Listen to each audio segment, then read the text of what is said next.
Hi guys, welcome back to the Drive Life channel. In today's video we're going to be talking about whether or not my car was an ex-police car or is it an ex-police Volvo.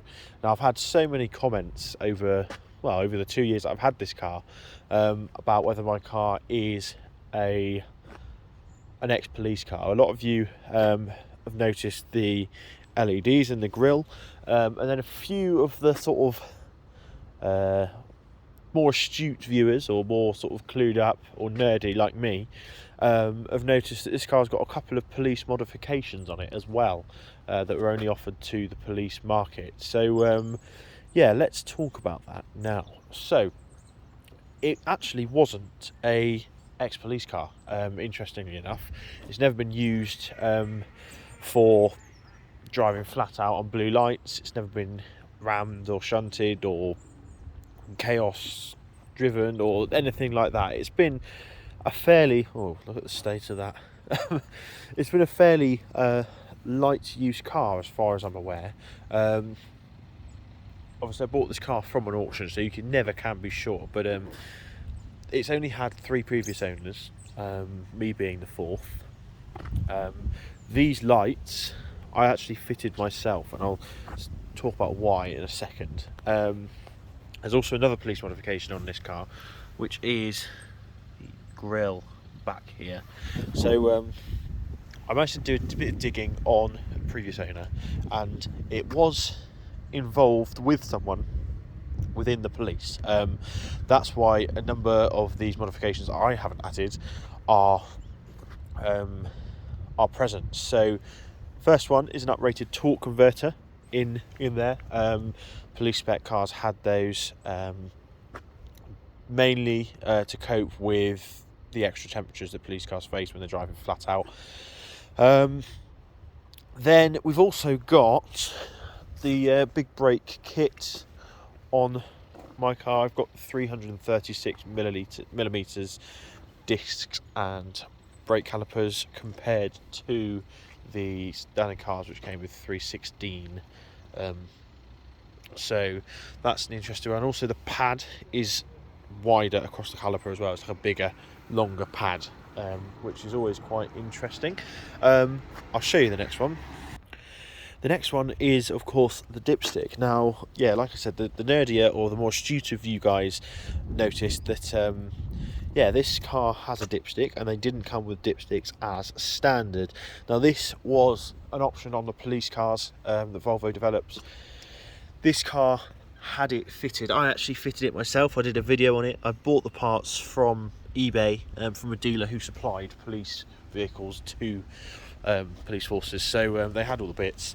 It's actually very easy to do. The engine block and everything is from the old engines, so the technician's dipstick is there ready to be used, so you just bung the part in, just bolt it in. Even the bolt hole's still there for the dipstick as well, so yeah, it was a nice easy mod. And then this mesh grille as well. This was an option from Volvo authorities. I actually put this in myself. Dead easy to do. It's very, very cheap stuff, but what it does is blocks any debris, etc., going into the radiator. As you can see, this is quite a large gap. I'll stick my fingers in here. So this doesn't interrupt the airflow too much, but protects the radiator and intercoolers from extra big things. And I've got one down the bottom there as well.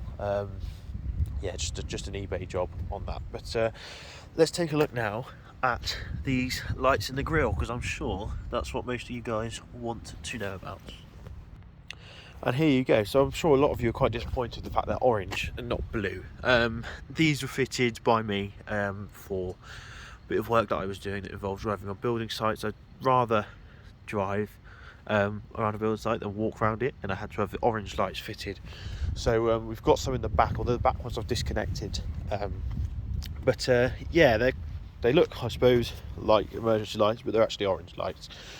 Also quite handy. They're quite bright in real life. I don't know if that's coming across in camera, but also it's very handy if you need to stop on the road somewhere. It's very safe. Makes you very visible, which is a sort of a handy byproduct of the work stuff. So they are wired in. Goes through here. Had to peel off the bumper to get there. The wires come in there, go into the module, and then they're wired through a switch on the battery. So that's quite good. You've got 5 different modes as well that you can change different flashing patterns, etc., which is quite cool. And I'll show you the controller as well in here. Obviously, because this is my daily, I didn't want it to be too obvious, so we've got a nice little switch here, which are on and off, and then you've got 5 different modes on there as well, and that's tucked into my glove box. The wire comes in here. I took the front wing off, so as you can see, the wire comes in just here and feeds into the glove box behind this panel, and is there, so you wouldn't notice at all, and from the inside it looks totally normal. So yeah, these are the lights in the back. I don't know if you can see them, if I can get it to focus. No, it's only focusing on the reflection of the trees, but yeah, so these are disconnected at the back at the moment, and I did have some more in here, which I think I might refix. They did look quite good, but yeah, I'm sure a lot of you are quite disappointed it wasn't a police car, but it was owned by a police car fleet manager. So a lot of the parts, such as the upgraded torque converter, etc., were spare parts that he actually bought off the force himself and built into the car to make it, I suppose, more sturdy, more, I can't even think of, more robust, longer term. So quite happy with that. It's also had loads of cam belts, etc. It's got a tougher cam belt apparently because the police spec stuff. But yeah, overall, it's quite an interesting car, this. I certainly had no clue about any of this when I bought it at auction, but I'm very, very glad I did, and I've certainly been very lucky. But yeah, that's it. So thanks for watching. Don't forget to like, comment and subscribe. Let me know your thoughts. Let me know if any of you guys have a authorities car, because that would be really cool. I'm desperate to get hold of something like that, an old V70 or something. Be a good project car for the channel, and also a dog car, wouldn't it? So yeah, let me know your thoughts, and I'll see you next video. Cheers.